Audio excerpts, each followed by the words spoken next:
Hello student, आज हम पढ़ेंगे चैप्टर 3 संख्याओं के साथ खेलना, प्लेइंग विथ नंबर्स। इसमें हम एक्सरसाइज 3.5 के क्वेश्चन सॉल्व करेंगे।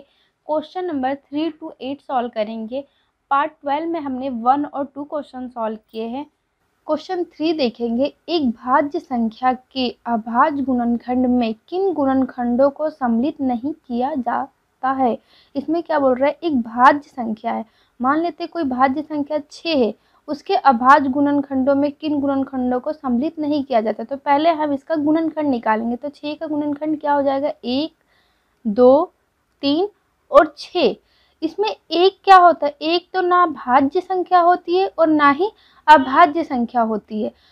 2 और 3 क्या होता है, अभाज्य, और 6 क्या होता है, 6 स्वयं संख्या का ही एक गुणनखंड होता है। तो इसीलिए एक को हम सम्मिलित नहीं करते हैं, क्योंकि एक ना ही भाज्य संख्या होती है ना ही अभाज्य संख्या होती है। तो एक को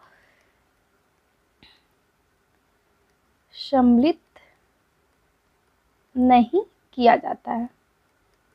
क्वेश्चन 4 देखेंगे, 4 अंकों की सबसे बड़ी संख्या लिखिए और उसके अभाज्य गुणनखंडों के रूप में व्यक्त कीजिए।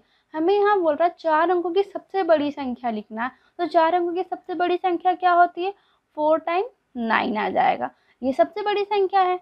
अब इससे क्या बोल रहा है, अभाज्य गुणनखंड के रूप में लिखिए। तो हमने पढ़ा था वृक्ष बनाना, जब तक हम बनाते हैं जब तक गुणनखंड क्या है, अभाज्य ना आ जाए, तो हम इसे 2 हिस्से में तोड़ सकते हैं। तो इसको हम 3 और यहाँ पे 3 3 3 में तोड़ेंगे तो क्या हो जाएगा, ये 9,999 आ जाएगा, क्योंकि इसका हम इंटू करेंगे 3 से तो क्या आएगा, 9 फिर 3 से करेंगे, 9 फिर 3 से करेंगे, 9 फिर 3 से 9 करेंगे, ये संख्या आ जाएगी। तो हमने इसे तोड़ लिए 3 और 3 3 3 में। तो यहाँ पे क्या है कि ये 3 क्या हो गई, अभाज्य संख्या हो गई। अब हम इसे तोड़ेंगे, इसे हम तोड़ेंगे तो इसे भी हम 3 और 1111 में तोड़ सकते हैं। 3 का इंटू 1 से करेंगे 3 आएगा, फिर 1 से करेंगे, ये 1 1 से करेंगे तो क्या 4 बार 3 आ जाएगा, मतलब ये संख्या आ गई। अब यहाँ पे भी 3 अभाज्य संख्या आ गई। हमें कब तक तोड़ना है, जब तक अभाज्य ना आ जाए। अब 1111 को तोड़ने के लिए हम क्या करेंगे, 101 इंटू 11 करेंगे, 101 इंटू 11। इन दोनों का जब हम इंटू करेंगे तो ये आ जाएगा 101 इंटू 11, क्या हो जाएगा 101 101, क्या आ गया 111, ये आ गया। और ये दोनों क्या है, अभाज्य संख्या है, तो ये हो गई गुणनखंड इसके। हमें क्या बोल रहे हैं, इसका 999 का गुणनखंड लिखना है, अभाज्य गुणनखंड। तो हम यहाँ लिखेंगे 9,999 के अभाज्य गुणनखंड। अभाज्य गुणनखंड क्या होगा, यहाँ पे हम देखेंगे 3 3 101 11, यही है 3 इंटू 3 इंटू 101 इंटू 11, ये क्या हो गए अभाज्य गुणनखंड 9,911 के। अब क्वेश्चन नंबर 5 देखेंगे, 5 अंकों की सबसे छोटी संख्या लिखिए और उसे अभाज्य गुणनखंडों के रूप में व्यक्त कीजिए। अभी क्वेश्चन नंबर 4 में हमने पढ़े थे कि 4 अंकों की सबसे बड़ी संख्या लिखनी थी, यहाँ हमें 5 अंकों की सबसे छोटी संख्या लिखनी है। तो छोटी संख्या के लिए हम क्या लिखते हैं, 0 लगा देते हैं, 4 0 यहाँ लग जाएंगे, तो ये क्या हो गया 5 अंकों की सबसे छोटी संख्या हो गई। अब इसे हम तोड़ेंगे, तो हम इसे किस रूप में तोड़ सकते हैं, हम 2 और 5000 में हम तोड़ देंगे यहाँ पे। तो जब 2 का हम 5000 में इंटू करेंगे तो क्या आ जाएगा, यहाँ पे 10,000 आ जाएगा, 5 दूनी 10 हो जाएगा, और ये 3 0 लग जाएंगे, तो ये आ गया। अब ये तो अभाज्य संख्या मिल गई। आप किसी और रूप में भी तोड़ सकते हैं, जरूरी नहीं है कि जैसे मैं तोड़ी हूँ वैसे ही आप तोड़े। अभी हम 5000 को तोड़ेंगे, तो 5000 को हम तोड़ने के लिए क्या कर सकते हैं, 2 और यहाँ पे 2500। जब 2 का 2500 में गुणा करेंगे हम तो 5000 आएगा। अब ये भी अभाज्य संख्या हो गई। अब हमें 2500 को तोड़ना होगा। अब 2500 को हम किस रूप में तोड़ सकते हैं, 25 और 100 में तोड़ सकते हैं। 25 का गुणा हम 100 में करेंगे तो क्या होगा 2500। अब हम 25 को किस रूप में तोड़ सकते हैं, हम 5 इंटू 5 करेंगे तो क्या होगा, 5 हम 25 हो जाएगा। ये आ जाएगा और ये दोनों अभाज्य। अब हमें 100 को तोड़ना है अभाज्य संख्या बनाने के लिए, तो ये क्या हो जाएगा 10 इंटू 10, 10 इंटू 10 करेंगे तो क्या हो जाएगा 100। इसी तरह हम यहाँ पे करेंगे। अब 10 को हमें तोड़ना होगा, तो 10 को किस रूप में तोड़ सकते हैं हम यहाँ पे 2 और 5 में, यहाँ भी 2 और 5 में, ये हो गया। अब हमें क्या लिखना है इसके अभाज्य गुणनखंड। अभाज्य गुणनखंड लिखना है तो हम यहाँ लिखेंगे 5 अंकों की सबसे छोटी संख्या क्या है 10,000।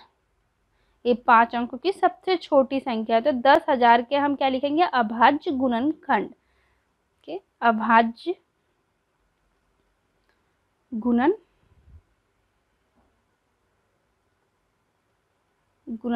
अब क्या हो गया इसका गुणनखंड 2, एक ये 2 हो गया, ये 2, 5 5 2 5 2 5, यही है तो हम यहाँ लिख लेंगे 2 2 2 इंटू 2, 2 बार 2 यहाँ पे है, अब यहाँ पे 2 बार है, ये एक और एक ये, तो हम यहाँ लिख लेंगे 2 इंटू 2। अब 5 कितने बार है 1 2 3 4 बार 5 भी है, हम इसे लिख लेंगे। तो ये हो गए 10,000 के अभाज्य गुणनखंड। इस क्वेश्चन का आंसर यही हो जाएगा।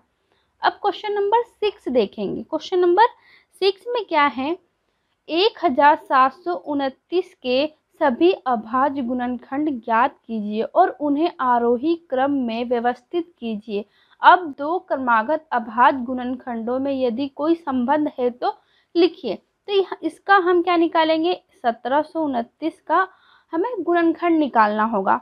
अभाज्य गुणनखंड तो हम इसे किस भाग में तोड़ सकते हैं, तो हम ये देखेंगे 2 से डिवाइड नहीं होगा, ना ही 3 से डिवाइड होगा, ना 4 से, सीधे 7 से डिवाइड होगा। 7 से कितने बार में डिवाइड होगा 247 बार में, तो हम इसे 7 और 247 में तोड़ सकते हैं क्योंकि इन दोनों का गुणा करेंगे तो यही आ जाएंगे। अब 7 तो अभाज्य संख्या मिल गई, अब हमें इसे तोड़ना होगा, तो इसे हम 13 और 19 में तोड़ सकते हैं। जब 13 और 19 का गुणा करेंगे तो 247 आएगा, और 13 एक अभाज्य संख्या है और 19 भी क्या है एक अभाज्य संख्या, तो हमें क्या मिल गया 1729 के अभाज्य गुणनखंड। अभाज्य गुणनखंड क्या क्या होगा 7 इंटू 13 इंटू 19, यही है। हमें यही बोला गुणनखंड ज्ञात कीजिए और उन्हें आरोही क्रम में व्यवस्थित कीजिए, तो यहाँ आरोही क्रम में व्यवस्थित हैं। अब हमें बताना है कि 2 क्रमागत अभाज्य गुणनखंडों में यदि कोई संबंध है। अब इसमें हम देख रहे क्या संबंध है। अगर 13 में से हम 7 माइनस करें, 13 में से 7 माइनस करेंगे तो कितना आएगा 6। अगर हम 19 में से 13 माइनस करेंगे तो क्या आएगा 6 आएगा। तो हम देख रहे हैं कि इसमें क्या है दोनों में 6 का डिफरेंट है। दोनों में किसका 6 का डिफरेंट है, तो दोनों का अंतर क्या है 2 क्रमागत अभाज्य गुणनखंडों में 6 का अंतर है। तो हमें यही बताना कि 2 क्रमागत गुणनखंडों में यदि कोई संबंध है तो लिखिए। तो क्या है संबंध 6 का अंतर है इनमें, तो इस क्वेश्चन का आंसर यही हो जाएगा। अब क्वेश्चन नंबर 7 देखेंगे। 3 क्रमागत संख्याओं का गुणनफल सदैव 6 से विभाज्य होता है। इस कथन को कुछ उदाहरणों की सहायता से स्पष्ट कीजिए। अब इस क्वेश्चन में कह रहा है कि 3 क्रमागत संख्याओं का मतलब कोई भी 3 क्रमागत संख्या है, जैसे 2 इंटू 3 इंटू 4, ये 3 क्रमागत संख्या है, मतलब एक लाइन से होनी चाहिए। तो अब इनका गुणनखंड जो आता है, गुणनफल जो आता है वो 6 से क्या होता है विभाज्य हो जाता है। तो अब इनका हम गुणा करेंगे तो क्या होगा 4 3 12, 12 का हम 2 में करेंगे तो 24, इनका गुणनफल कितना है 24। अब 24 कह रहा है 6 से विभाज्य है, तो 6 से 24 विभाज्य हो जाता है 4 बार में, तो ये तो सत्य हो गया। ऐसे ही हम और उदाहरण देखते हैं। 4 इंटू 5 इंटू 6 करके हम देखते हैं तो क्या हो जाएगा 6 पंचे 30, और 30 का इंटू हम 4 में करेंगे तो 120 आ जाएगा। अब हम देखेंगे कि 120 6 से डिवाइड हो जाता है, तो 6 दूनी कितना हो जाता है 12, ये कैंसिल, 20 बार में डिवाइड ये भी हो जा रहा है। तो हम देख रहे हैं कि दोनों उदाहरण में क्या 3 क्रमागत संख्याओं को लिए और उनका गुणनफल किए तो वो 6 से विभाज्य है, तो इसका क्या हो जाएगा ये सही है, ये कथन सही है कि हम जब भी 3 क्रमागत संख्याओं को लेते हैं और उनका गुणनफल निकालते हैं तो वो 6 से विभाज्य हो जाता है। तो इस क्वेश्चन का आंसर यही हो जाएगा। अब क्वेश्चन नंबर 8 देखेंगे। क्वेश्चन नंबर 8 में है 2 क्रमागत विषम संख्याओं का योग 4 से विभाज्य होता है। कुछ उदाहरण लेकर इस कथन का सत्यापन कीजिए। अब इसमें बोल रहा है 2 क्रमागत हम विषम संख्या, कोई भी 2 हम विषम संख्या क्रमागत लेते हैं और उनका योग 4 से विभाज्य होता है। तो 2 क्रमागत विषम संख्याओं का है तो कोई भी हम 2 क्रमागत विषम संख्या ले लेते हैं, 9 और हम 11 ले लेते हैं। 9 + 11 करते हैं तो कितना यहाँ पे आ जाएगा 20, और 20 4 से विभाज्य हो जाता है। और कोई हम लेके देखते हैं, अगर 13 + हम 11 कर देते, दोनों क्या है विषम है, इनको अगर हम प्लस करते तो क्या आता है 24, ये 24 भी 4 से विभाज्य हो जाएगा।